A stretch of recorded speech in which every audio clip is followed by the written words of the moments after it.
Very good morning and Jai Hind student. Today we have discussed about a very important topic related to practical. In class 11 syllabus, three type of practical is there. First, salt analysis. Second one is organic content based. Third one is type tracing. In case of salt analysis, we have to identify which anion as well as which cation is given in salt. Suppose any unknown salt is given in front of you, then first you should identify anion. In that salt is made by which anion. Then after we have discussed about the cation. यानी इसका मतलब salt analysis में हमें anion और cation दोनों के experiment करने हैं. अब उस केस में एक काम करेंगे, डायरेक्टली क्या बोलेंगे, देखो एम क्या होगा, to determine one anion from given salt sample. How can you identify which anion is given? Then first you should know the type of anion, यानी how many anion is in your syllabus. See total number of anion in your syllabus is 12. That is categorized into three groups. First one is first group, second group, and third group. First group, second group, and third group. In case of first group, you can say in one line.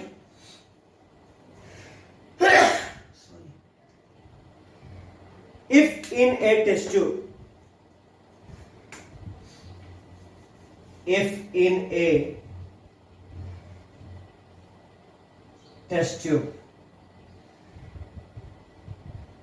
सी सबसे पहले dry test tube लेंगे. देख लो आप, dry test tube.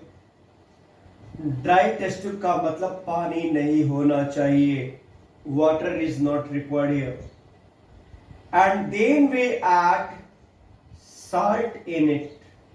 जो salt आपको दिया रहेगा ना, उसको लेकर आप ऐड कर दीजिए. वो नीचे बैठ गया, ठीक है ना. फर्स्ट टुक मतलब take a dry test tube, then add a small amount of salt in there.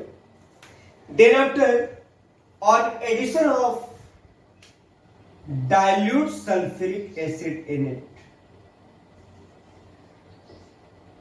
Dilute sulfuric acid in it. If salt is soluble, after addition of dilute sulfuric acid in it, if salt is soluble and give any kind of characteristic identification, then that anion will be the member of first group anion. अब कहोगे कैसे? देखो आप, जैसे test tube लिया, salt add किया, dilute sulphuric acid उसमें add किया, और अगर ब्रिस्क इफरवेसेंस आ गया, brisk effervescence will come. That means carbonate anion is there. ठीक है ना. अगर ब्रिस्क इफरवेसेंस आ जाए, इसका मतलब कार्बोनेट एनायन वहां है. अगर वहीं पे जैसे सल्फाइड एनायन है, अब क्या होगा, अगर रॉटन एग लाइक स्मेल आ गया, रॉटन एग लाइक स्मेल,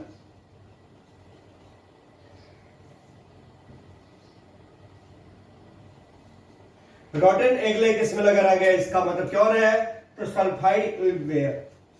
इन उस केस में क्या होगा, यहां सल्फाइड होना चाहिए. अगर वही रेडिश ब्राउन फ्यूम आ गया, रेडिश ब्राउन फ्यूम तेजी से आता है, ये अपने आप बता देगा कि मैं ही हूं. अगर आ गया तो समझो नाइट्राइट है. अगर वही चोकिंग और सफोकेटिंग स्मेल अगर आ गया, सफोकेटिंग स्मेल अगर आ गया, इसका मतलब क्या है, that is sulphite, ITE, sulphite is there. अगर वहीं पे विनेगर लाइक स्मेल आ जाए, तो विनेगर लाइक स्मेल आ गया, इसका मतलब acetate anion will be there. यानी अगर ग्रुप 1 के एनायन को आइडेंटिफाई करना है, तो you can identify easily after taking salt in dry test tube. We should add dilute sulfuric acid. If any characteristic identification will came out, that means that particular anion will be there. Is it clear? अगर इतना पहचान लिए तो आप एक confirmatory करके क्या करोगे, केमिकली उसे प्रूफ कर दोगे. अगर साल्ट इसमें सॉल्युबल ही नहीं डाइल्यूट सल्फ्यूरिक एसिड में, तब क्या करोगे? In that case you should add concentrate sulphuric acid is there. किसमें? डाइल्यूट वाले में नहीं। टेस्ट ट्यूब लिया, ड्राई टेस्ट ट्यूब, और उसमें साल्ट को ऐड किया और उसमें कंसंट्रेट सल्फ्यूरिक एसिड को ऐड करेंगे। Clear? After addition of concentrate sulphuric acid, if pungent smell came out, whitish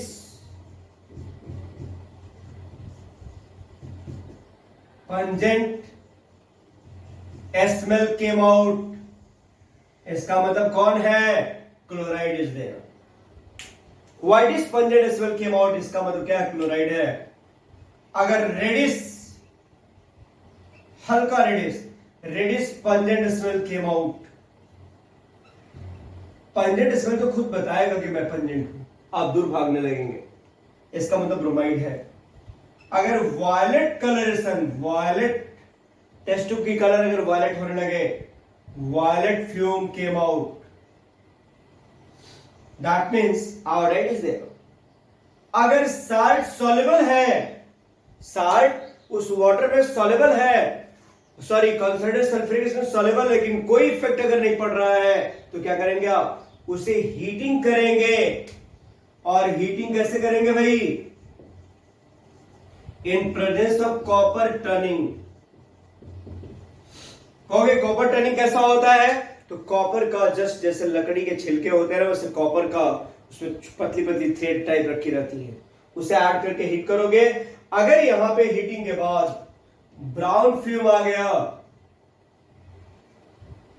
brown fume, इसका मतलब नाइट्रेट मस्ट बी। अगर कलरलेस गैस आ रहा है, colourless fume, gas colourless gas, इसका मतलब कौन है भाई? तो कर सकते हो ऑक्सीलेट मस्ट बी देयर। अगर साल्ट ही सॉल्युबल नहीं है, इसका मतलब क्या होगा? That anion will be the member of third group. If salt is not soluble in concentrated sulfuric acid, that means that anion must be the member of third group. यानी sulphate and phosphate में भी। अब क्या करेंगे?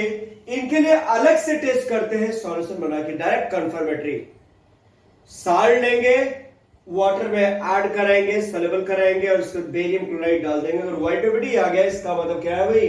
तो कह सकते हैं सल्फेट इज देयर। अगर मान लीजिए फॉस्फेट है, साल्ट लिया, सॉल्युबल कराया, अगर ये टेस्ट नहीं दिए तो थोड़ी सी इच्छा हो तो डाइल्यूट नाइट्रिक एसिड डाल दिए, मतलब 50% नाइट्रिक एसिड डाल दीजिए, उसके बाद अमोनियम मॉलिब्डेट डाल दीजिए। अगर कैंडी येलो ओबिडी आ गया, इसका मतलब sulphide anion is there. It means by that method you should identify the anion which is given in your practical.